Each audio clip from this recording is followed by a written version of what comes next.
Well, hello everyone, and welcome back to another episode of the Cliff Ravenscraft Show, a podcast devoted to helping you take your message, your business, and your life to the next level. This, my friends, is episode number 464, and I am your host, Cliff Ravenscraft, the podcast answer man. And this week, I have another conversation lined up for you this week with my friend Leslie Samuel from Become a Blogger. Now, many of you who have been listening for a very long time, you probably recognize the name of Leslie Samuel. He was a guest on this podcast twice before.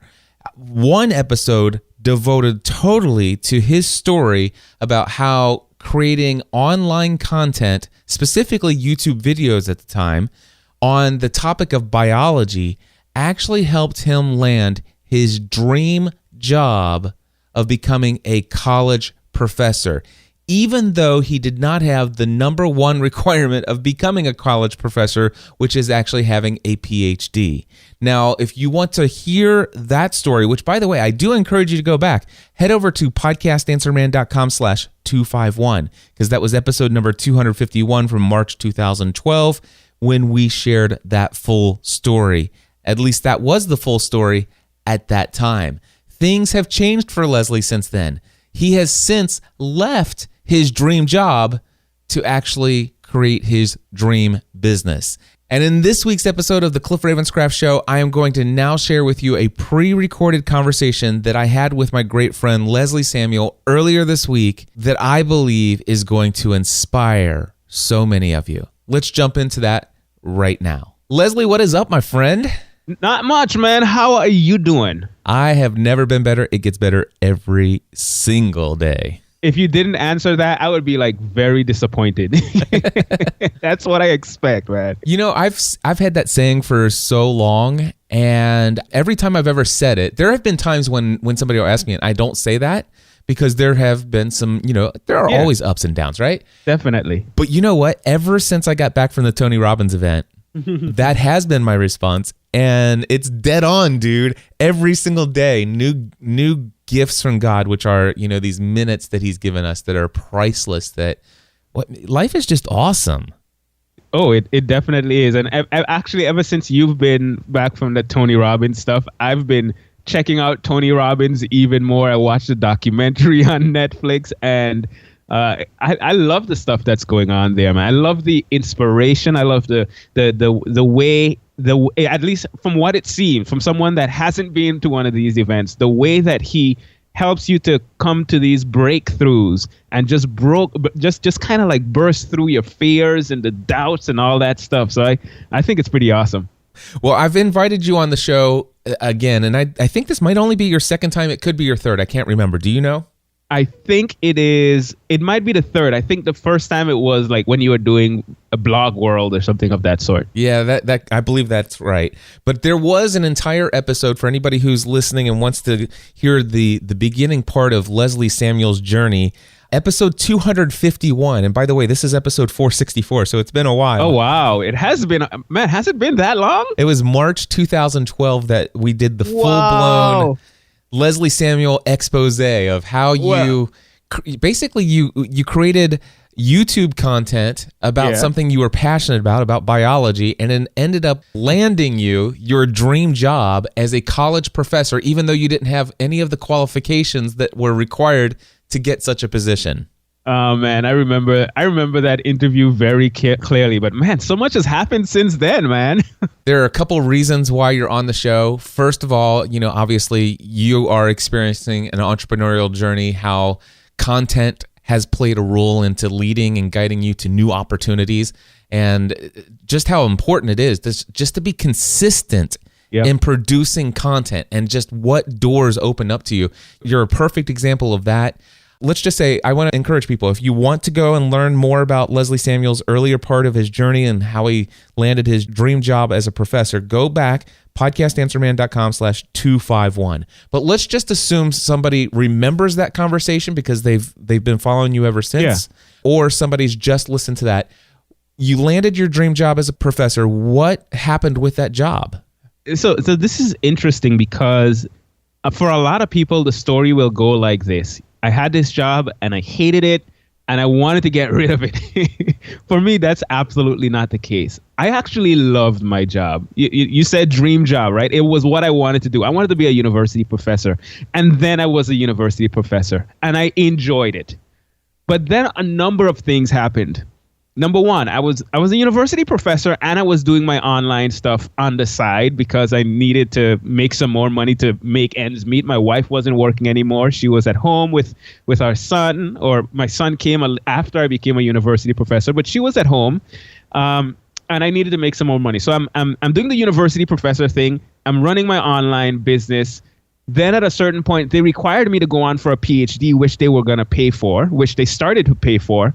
And I was running in like every single direction on all cylinders and all of that, with one thing that was a significant problem for me. I was hardly able to spend time with my family.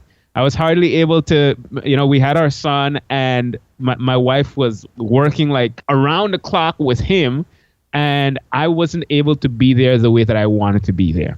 The reason why you wanted to keep the side business going is to pick up some extra income.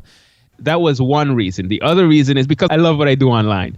We're going to come back to that for sure, because that obviously that's where you're at today. But there's this thing on the side, it's generating some income. Now, was the PhD a requirement of continued employment as a professor? The way it was, I could work as a professor for 2 years, but within 2 years, I had to start working towards a PhD. So I waited the full 2 years. And then at the end of the 2 years, I started working on the PhD because that was a requirement of my employment. Was the PhD, was it something that the pursuit of that, it wasn't really on your list of priorities, or? I could care less about a PhD. I don't need anyone to call me doctor or anything of that sort. I don't have a problem with PhDs, but it wasn't something that, I was passionate about. Like, yeah, man, I can't wait for that, to walk down the aisle and get that big diploma. No, I didn't really care about that. It was just something that I was doing to satisfy my employment. And actually, I was doing a PhD in leadership. And the reason for that is because it seemed like the easiest PhD for what I was doing and where I am. And it's something that you could kind of customize. It allowed me to be able to do a PhD and even focus that PhD on what I was doing online. So it seemed like the easiest way to get those letters to satisfy the requirement. So you obviously wanted to spend more time with the family, and doing the online business, being a professor and pursuing a PhD, all of that's way too much because it's not giving you time for your family, which is where your priorities are. If you would have just said, you know what, let me put off the side business for a while. Let me shut down the online pursuits and let me focus on my professor job and pursuing this PhD. If you got the PhD, would that have increased your income in such a way that you wouldn't have needed the side business? No, it would have increased my income slightly. I would have made $10,000 a year more. I guess, technically speaking, I wouldn't necessarily need the side income. At a certain point, my wife would start working again as well, so we'd be fine. It's not that we'd be struggling. But if you wanted your wife to stay at home and not have to go back to work, and you got your PhD, you got the extra $10,000 a year, would you be able to live the life that you want to live without the side income? I would be okay, but I wouldn't be able to live the life that I want to live. What happened? Why are you no longer a professor today? So there was one thing specifically that happened that triggered thoughts about everything else. And the thing that happened was my mom back in 2013 was diagnosed with breast cancer. And she's in St. Martin. I'm originally from St. Martin. She was going to Colombia for treatment. I went down there to be with her for a week, and then I came back to my job because, I had to continue working. And when that happened, it kind of triggered an avalanche of thoughts in my mind. Man, I can't be there for my mom the way that I want to be. I am not there for my family the way that I want to be. I am running around like this crazy person in the pursuit of a PhD and teaching and all that good stuff. And then I looked at the professors that were teaching with me that had been doing it for 20-something years to see if the future looked any different. And it didn't. They were hustling the same way that I was hustling while I was working on a PhD. I mean, they were doing their research. They were doing this. They were constantly going. And when I saw what they're doing 20 years later than where I am at, I thought to myself, is that where I want to be in 20 years? And the answer was absolutely not. I had a conversation with my wife. I remember this conversation because I told her about everything that was going on and the stress that it caused and all that good stuff. And she said, and mind you, I'm the risk taker. My wife, not the risk taker, not as much. She said, I think you should leave your job. Now, when she said that, the next day I went in to talk to my boss, let her know that I was going, because we both realized that there was something more that we wanted to accomplish. There was something more that I wanted to accomplish specifically, and going in the direction that I was going was not going to get me there. Your wife is telling you, hey, this is not necessarily a life that's sustainable. I realize that even though I'm the conservative one, you're the risk taker. You only have one life to live, and this is not the life that we need together. Exactly. That's exactly it. And if she weren't behind me on that, I would still be teaching. Definitely, I would still be teaching. But we both felt, we seriously felt as if God was leading us in a totally different direction, a riskier direction, a more uncertain direction. But we felt as if he was saying, hey, this is where I want you to go. And once we came to that conclusion together, it was like, well, that's it. Now, at this point, Leslie, how long had you already been doing your online business pursuits? I actually started in 2008, January 18, 2008. I remember the date. So this was in 2013. So we're talking 5 years. So before your wife pronounced, I think you should leave your job, you've already been operating this online business as a side pursuit from 2008 to 2013. Oh, yeah. She definitely wouldn't have said that if I hadn't been doing that. Yeah, I started in 2008. I had some success. She was able to see, hey, this isn't just a dream that this guy has. This is something that he's actually done. We've had months where the income was significant, and we've had months when the income was not as significant. And the factor that was missing is, I just didn't have the time to do it the way that I would need to do it for it to be a full-time income and beyond. I had the knowledge, I had the understanding, I knew what I needed to do, but I just didn't have the time.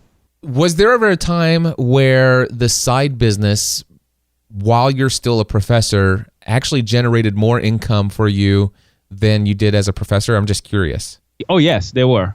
There were a few months where that was the case, specifically when I was doing launches.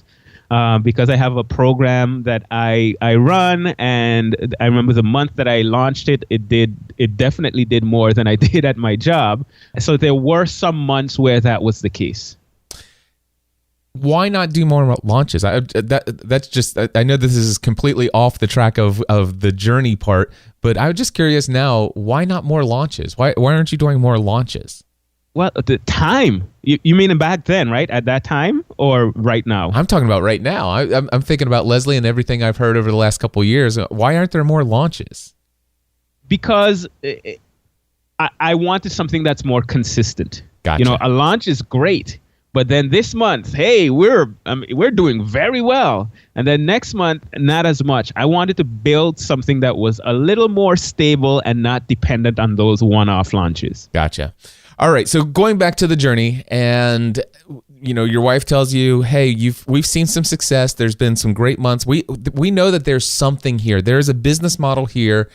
It may not be as consistent as a regular paycheck that you can depend on from the university, but with that being said, we believe that if you had more time to devote to this, you could actually generate a significant amount of income."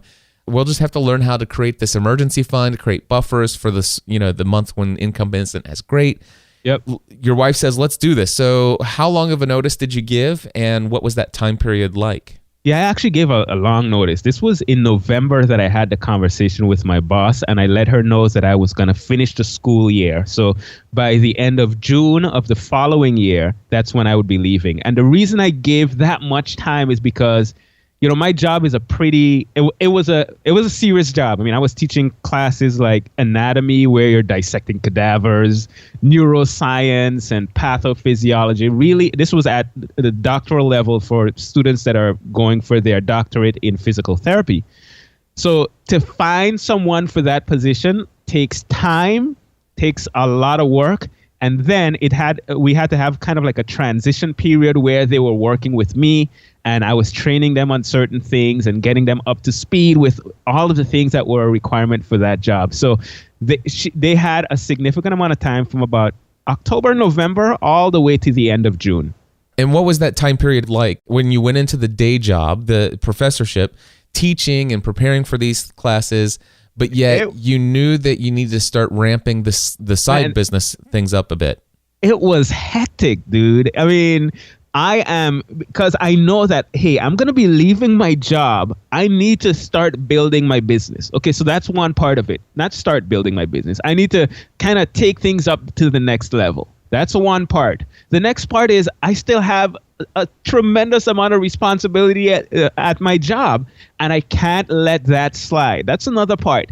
The other part is, well, yeah, I'm trying to build my business, but I still have the same amount of time that I had before. So while I want to, and we have our little son at home, the time still wasn't happening. And as much as I tried to hustle, the hustle wasn't enough during that time. I remember one day specifically, I just finished my anatomy lab and I was walking away from the lab and going to the car to drive home to work on my business and to prepare for classes for the next day. And then I just started to freak out. Literally, just like from 1 minute to the next. I just finished having a lab and the lab was fun. I was enjoying it. It was what I loved it. And here I am now thinking about leaving that security behind to do this online stuff full time. And like my heart started to beat quickly. I mean, my heart was racing. I was freaking out. I drove home and I was just there kind of like, what in the world am I doing? I mean, there were times like that where it was just tremendously stressful. And there were times where, I'm just doing what I need to do just to make it. Where you are today, Leslie Samuel, Wednesday, August 24th, 2016, Leslie Samuel. If you were able to have a lunch meeting immediately following that lab that you did where you were freaking out and you invited your future self of today to lunch, what would your future self of today say to that Leslie Samuel back then that was completely, at the lowest of the low, experiencing as much doubt and remorse about the possibility of just how risky this is and how irresponsible it seems? I would say, dude, chill out. It's gonna be okay. And actually, that freak out that I had that one day, it didn't last very long. I'm not the kind of person that kind of dwells on something. And I kind of took myself through a process to go from freaking out to it's gonna be okay. And the process looked like this. I asked myself a few questions. Number one, what's the worst that could happen? And then I literally started listing out the things that could happen. My business could fail. I could not have enough money to feed my family, not be able to buy diapers for my son and all that good stuff. And it looked pretty bad. And then I asked myself, if the worst thing were to happen, what could I do to fix that situation? And then I started thinking, well, I could get a job. I could relatively easily find a job with the qualifications that I have and all that good stuff. I could, start teaching at a high school again if I needed to do that. I could get a job at McDonald's or whatever. There's things that I could do to start making ends meet again. So that's the second question. The third question was, what's the best that could happen? And then I started thinking about the opportunities that can come as a result of what I was doing online, the people that I could reach and the impact that I could have on the world. And then, I actually wrote these things out. I compared the list of the worst that could happen to the list of the best that could happen. And I asked myself, well, which one outweighs which? And in my mind, the best that could happen far outweighed the worst. And then I just started, okay, what do I need to do in order to get to that point? And then I just started implementing those steps. And for me, even going through that thought process back then really helped. So the freak out lasted a few hours, and then it was over because I took myself through that. I love that. That list that you made, the worst thing. I mean, obviously the worst thing was the business would fail and there's no money, blah, blah, blah, blah, blah. But it sounds to me like there probably were some other items on that list outside of that. Since you've left your career and all the way up through today, has anything from that list, of the worst things or the bad things that could possibly happen, has any of those things occurred? Not one. Seriously? Not a single honestly, one of them? Not one of them. My business has not failed. My family well, okay, wait. Actually, let me rewind. Okay. Because if I put myself back, because now I'm thinking, oh, it's great, yada, yada, yada. Yep. But if I put myself back to the day after I left my job. The day after I left my job, rent was due, and I didn't have money to pay rent. So did the worst happen? Not the worst, but some of those things, yes. I didn't have money to pay rent, and I wasn't exactly sure how I was going to pay rent. And I started to think about the different things that I could do. Okay, I could launch the program that I was thinking about launching. I could start offering coaching and all these types of things. So I started working to build all those things, but still, rent was due. I didn't have the money. So how did you pay rent? Fortunately, I miscalculated my paychecks, and I was the first, I think, was a Monday or something of that sort. And the Friday, my last paycheck came through when I thought my last paycheck was 2 weeks before. So the Friday I woke up and, it was the 5th and money was in the bank account. I said, yes, I praise God. I ran to the rental office and I paid rent and all that good stuff. And you know what? There was a period for about 4 or 5 months where it was just a struggle. Yeah. We had to make decisions as to, are we going to buy this amount of diapers or are we going to buy this amount of food? And having to balance that out. And, my wife coming to me and saying things like, hey, we need to buy such and such. And not we want to buy such and such. We need to buy such and such. And my response is kind of like, yeah, I know, but we don't have the money. That was difficult, dude, to be able to tell to look your wife in her face and say, I know this is what we need, but we don't have it. How did that particular circumstance, whether it's happened once or even more times than that, on those occasions, how has that impacted your marriage? I mean, obviously there's some stress and maybe even some disagreement and maybe even an argument, but the overall lasting impact, how has it had an impact on your marriage when the finances are such a struggle? That's a good question, right? And I think the answer to that is we made it when we couldn't. We made it when we couldn't pay for the things that we needed to make. I mean, to buy. We made it when we couldn't, necessarily pay rent on time or when we were all stressed out because of finances, but we were in it together. It wasn't a decision that I said, you know what, I want to be an entrepreneur and wife, you are going to follow me regardless. No, this was a decision that we made together. And I think because of that, yes, it's impacted us in a positive way. Was it always beautiful? Absolutely not. But it was difficult and we made it. And if we can make it through that, we can make it through whatever we're going through right now. And that doesn't necessarily mean that everything is going to be fine and dandy from here on out and that it can't get worse than it got back then. But I think we always have that time that we can look back on and say, hey, we made it through difficult times. God saw us through during those difficult times. Why can't he do it again? He can. He absolutely can. So I think overall, it's had a positive effect on our relationship. One thing that I'm sitting here thinking as I'm hearing you talk about this and the fact that you had been working on this side hustle business for 5 years. And by the way, Leslie, you're one of the most likable guys I've ever met. I mean, oh, thanks. And if I think about all the friends I have, and you and I both know, I could drop some names, and there's some pretty impressive people that you and I are both connected to, and certainly that I might be connected to that you're not yet connected to. But if I were to create a top 10 list of most likable people I associate with, you're definitely in the top 5. Well, I appreciate that, man. I really do. So, and this is important. I'm not just saying this to make you feel good, but I just want to say that you're one of the most likable people. You're knowledgeable about what you do. You have a great gift for teaching. You have a great personality that wants to help and serve, and you love people, and you get really excited when you see people succeed, and they love you when they hear about you. And not only that, Leslie, you're also connected to some pretty connected people who are consistently telling other people about how awesome you are. So for 5 years, you've been building this thing, and then you leave your job to go do this full time.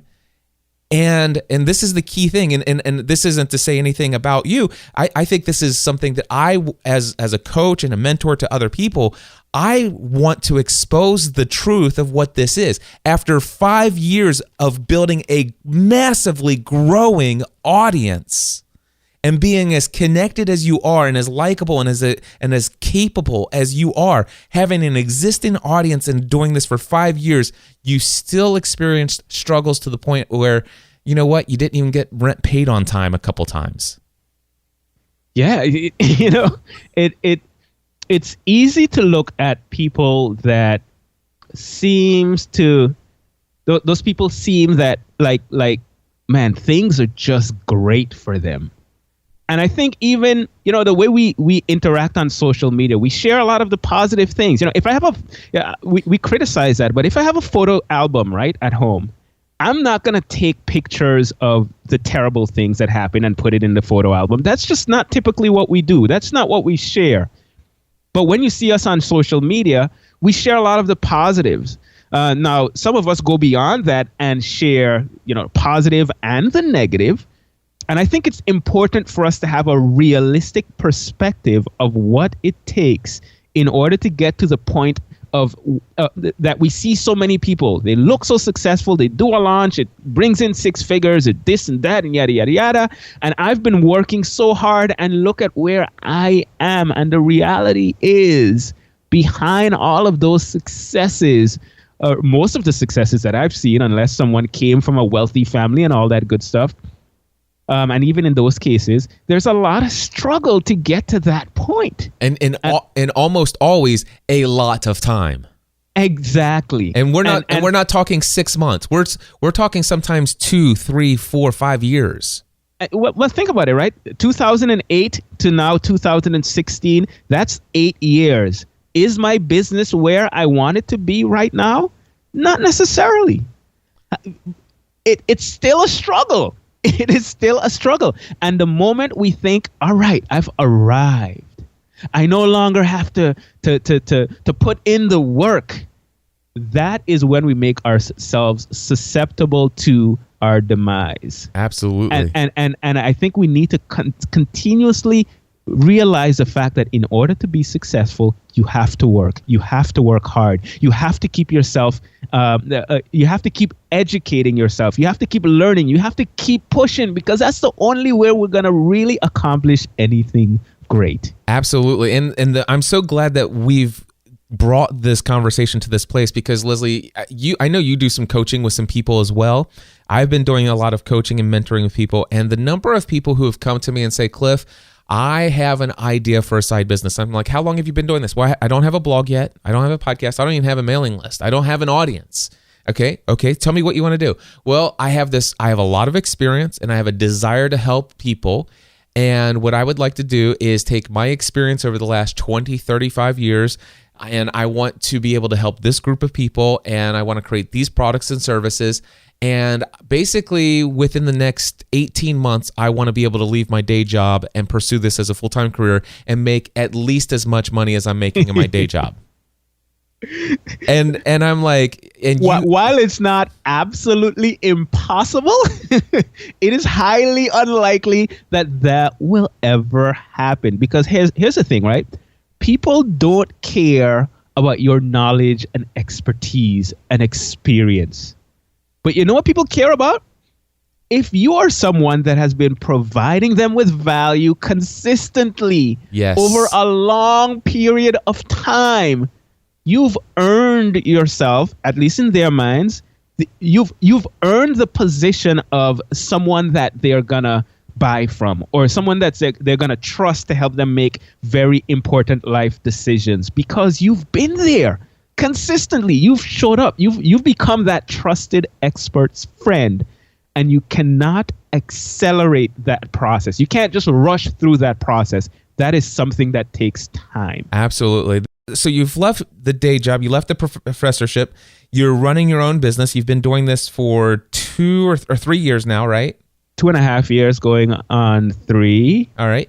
Yep. When you first left, give me the types of income streams. Like within the first 90 days of doing this full time, what were your sources of income? All right. So the first thing I did was I knew that there were 2 main things that I wanted to do, and it all had to do with coaching people. One, I wanted to set up a membership site where people can come and join and get courses and training and ask me questions and all that stuff. That was bucket number 1. And when I initially launched it, I launched it as a beta test with I think it was 20 students at the time, just to bring some people in and test out the process that I was developing to help people go from, I have no idea what I want to do, to how do I, choose a topic, how do I build a blog and drive traffic and monetize and all that stuff. So that's the first thing I launched. The second thing I did was I started to offer one-on-one coaching, because I had a lot of experience with blogging and I wanted to help others that wanted to take their blogs to the next level. So I was very specific about the type of people that I wanted to work with. I had a certain criteria in terms of traffic that they already had to have. And the reason I did that is because I wanted to be able to come into their business, make some tweaks, and have them see a significant change in their income. So that was number 2. And number 3, actually there were 4. Number 3, I started to really do some more extensive affiliate promotions where I would create all kinds of training to help people to understand how to use specific types of software and get an affiliate. I would get an affiliate commission whenever they sign up for that. And number 4, I also started working with Social Media Examiner to run their membership site, the Social Media Marketing Society, and that was a contract position. So between those 4 things, I started to reach to the point where I was making ends meet. The coaching membership, you had those 20 students originally. How much were those 20 students paying? They were paying $27 a month. Okay, so 27 people paying $27 a month. One-on-one coaching, how did you package that? Was it one-off calls, packages for several months, and how much did you charge? It was a monthly program. I was charging $500 a month. We'd get on 2 calls a month, and they'd have unlimited access to me via email in between those 2 calls. Affiliate promotions. Now, I'm not going to ask you about your contracted work with Social Media Examiner, so if you're worried about that question's not coming. That's obviously a private thing between you and Social Media Examiner. But just to know that that's contracted work, they're paying you an agreed amount for the work that you do for them, which is awesome. Exactly. But for affiliate promotions, I'm sure you're able to discuss about how much would you say was coming in on average back then from affiliate promotions? Back then, I think it started around maybe $1,000 a month in total, between $800 and $1,000 a month in total, because I was focusing on things like, GetResponse is a service that I use and I promote for a number of different reasons, and that's a recurring monthly commission. And there were some others that I promoted. Of course, there's hosting, and those were the main 2 that generated that income. So back then, that was about maybe $800 to $1,000. What would you say within the first 90 days, how many clients were paying you one-on-one for coaching? I think I started off with either 4 or 5. And the way I did that is, I actually didn't do hardly any marketing for it. There was a podcast episode where I spoke about how to offer coaching.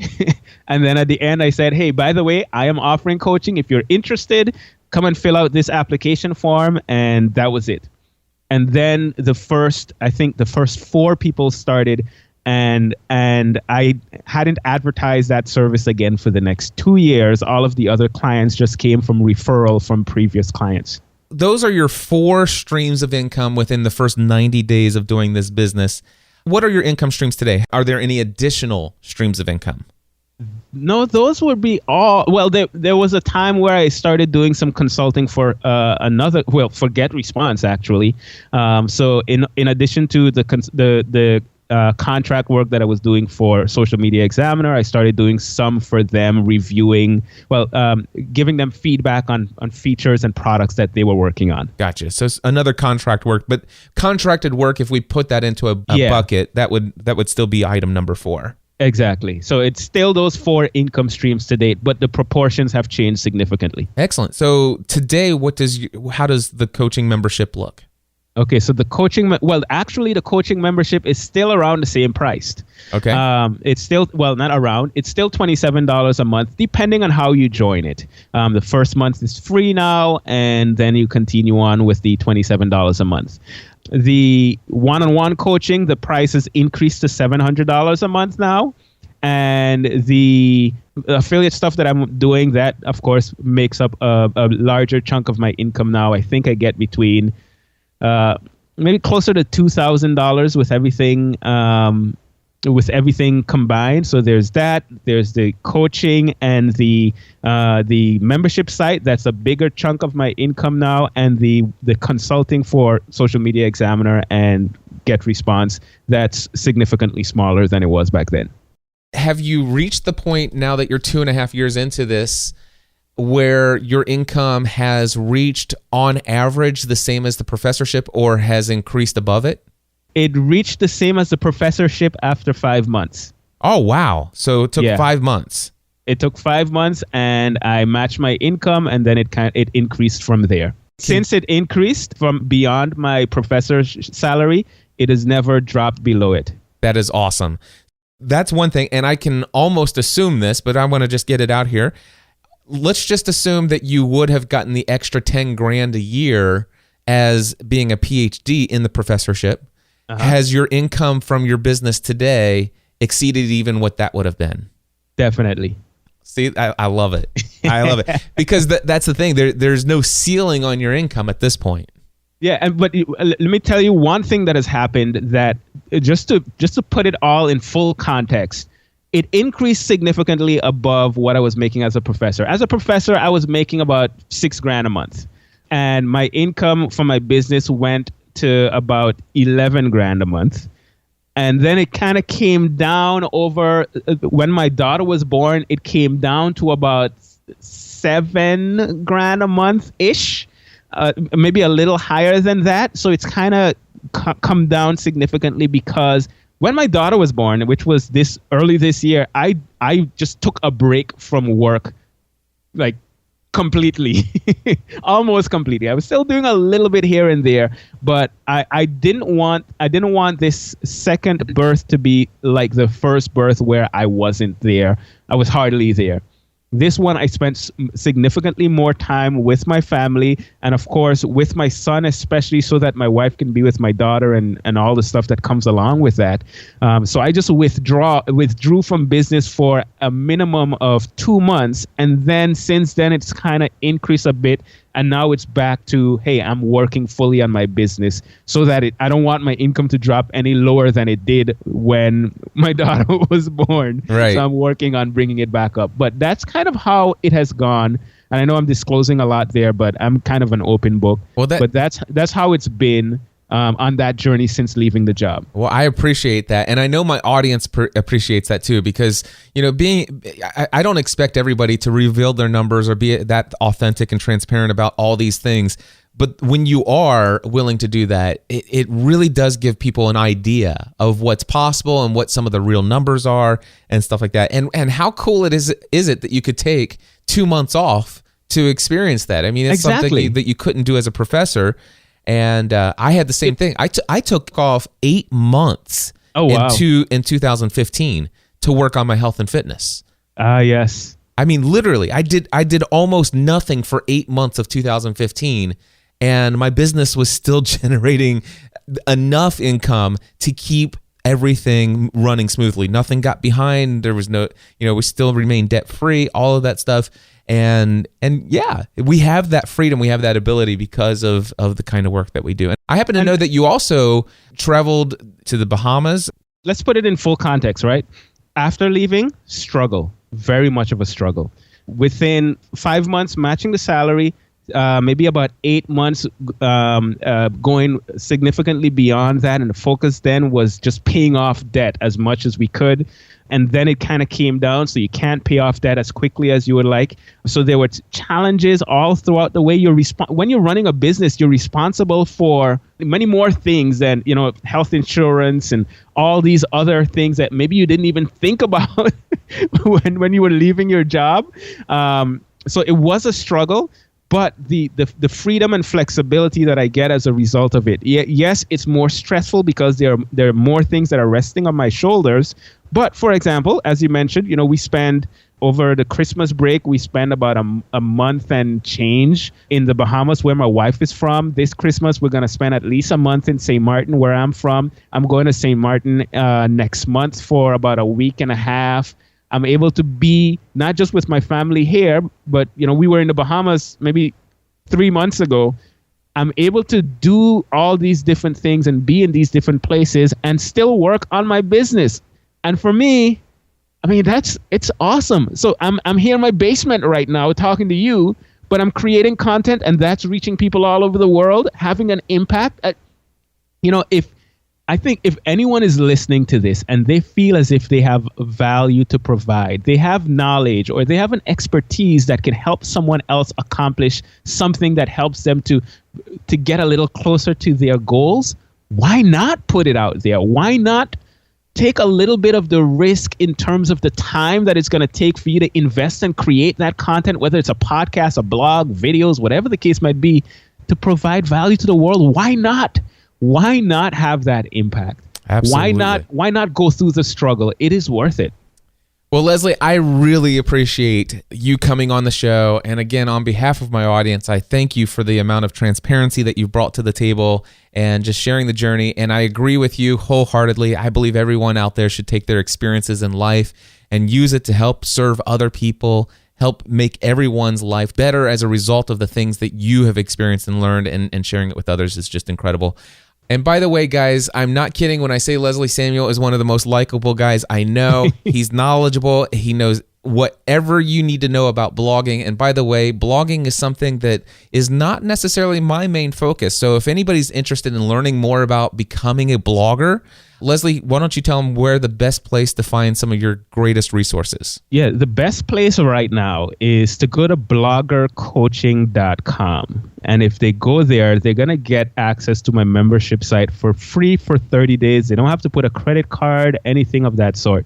They get access to all my courses, my live coaching calls where they can come on and ask questions. They get the Facebook group and a bunch of other resources that I created to help people to, hey, you have this message. How do you put it out in the world, and how do you provide value to others in a way that builds your business? So 100% free for 30 days. If after the 30 days they want to continue, they can join as a member. And I just know that they're going to love it and get a lot of value from it. Awesome. And that's bloggercoaching.com. Correct. Well, there you go, my friends. That was my conversation with my great friend, Leslie Samuel. I hope that for many of you, this has been yet another entrepreneurial story of encouragement and inspiration for you to take your message, your business, and your life to the next level. And of course, I also hope that it's maybe a little bit more of a realistic expectation of what might come as a result of trying to build an audience. The fact that it could take you years to build an audience and to give you a little bit of an experience of generating some income over the course of several years, to the place where finally you do discover that you can make enough income that it might be possible for you to eventually leave the day job. Again, possibly and almost likely several years after you started building that audience, consistently creating content and delivering value, being someone that your audience comes to know, like, and trust over a significant period of time.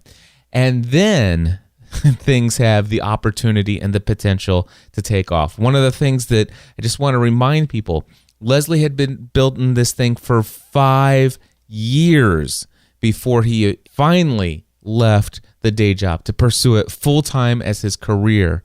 And then after 5 years, it still was a massive struggle for 5 months. Now, the fact is that after 5 months, he was able to replace that income, and it's never gone below that since. And that's pretty incredible. But I don't want you to focus on that. I want you to focus on the fact that it took 5 years of building that audience and testing some things and generating some side income to kind of get a feel. And also, for those of you who are married, the support of the spouse. I cannot emphasize that enough as well.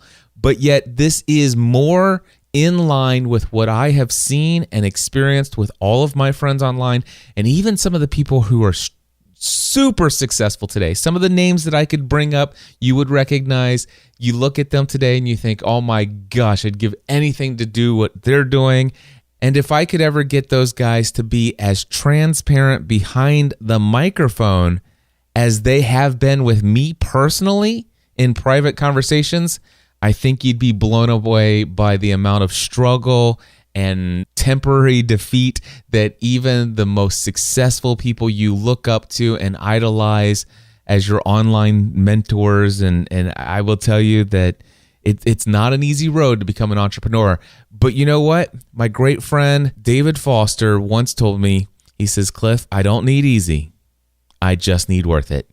Hey, that's going to wrap it up for this episode of the Cliff Ravenscraft Show. I do want to remind you that my next session of Podcasting A to Z is coming up on Monday, October 3rd. This will be my 27th time doing Podcasting A to Z. If you are thinking about launching a podcast, if you're ready to start creating content consistently and beginning to build that audience that you've put off for too long, and it's time to take action, and you want to get this thing up and running, join me in this 27th session of Podcasting A to Z. I want to be your personal coach, walking you through every step in the process of successfully launching your show. So head on over to podcastinga2z.com if you're interested and sign up today. Well, that's it, my friends. And until next week, I encourage you to take everything you do in life to the next level.